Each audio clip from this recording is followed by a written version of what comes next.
2 Corinthians 12. I must go on boasting, although there's nothing to be gained. I will go on to visions and revelations from the Lord. I know a man in Christ who 14 years ago was caught up to the third heaven. Whether it was in the body or out of the body I do not know, God knows.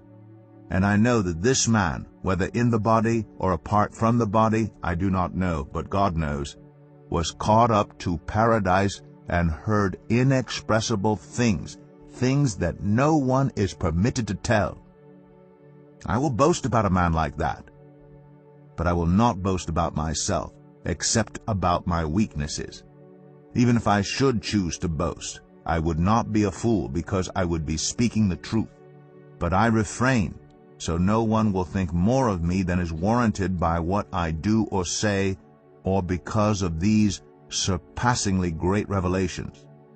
Therefore, in order to keep me from becoming conceited, I was given a thorn in my flesh, a messenger of Satan to torment me. 3 times I pleaded with the Lord to take it away from me.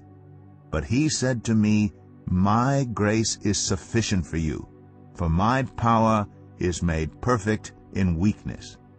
Therefore I will boast all the more gladly about my weaknesses, so that Christ's power may rest on me.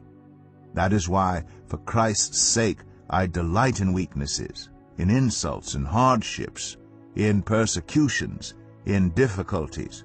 For when I am weak, then I am strong. I have made a fool of myself, but you drove me to it.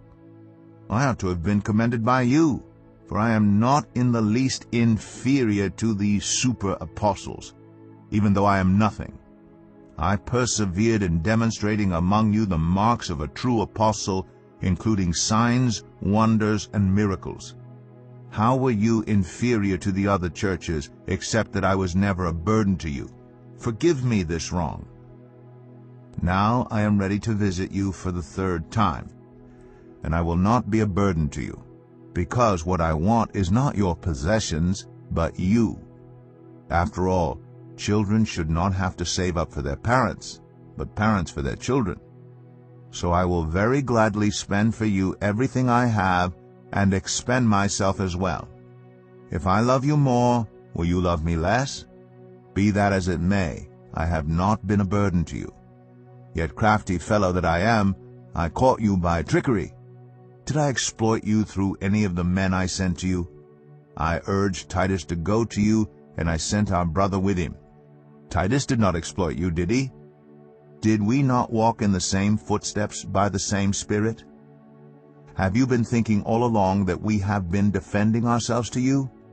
We have been speaking in the sight of God as those in Christ, and everything we do, dear friends, is for your strengthening. For I am afraid that when I come, I may not find you as I want you to be, and you may not find me as you want me to be. I fear that there may be discord, jealousy, fits of rage, selfish ambition, slander, gossip, arrogance, and disorder.